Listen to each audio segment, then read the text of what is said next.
আজকে আমরা এসেছি আমরা মাস্কাট নাইট ফেস্টিভ্যালের আমরা যে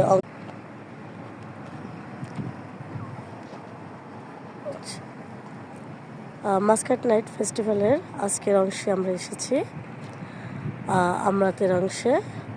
সেদিন আমরা ছিলাম নাসিম গার্ডেনে আলবারকা। আজকে আমরাত ফেস্টিভ্যালে এখন আমরা প্রবেশ করব। এটা হচ্ছে গেট, পুরো অংশটা দেখালাম। এই যে আমরাত রোড পার হয়ে আমরা এসেছি। নাইসলি ডেকোরেটেড করা হয়েছে পুরো এলাকাটা। আমরা এখন প্রবেশ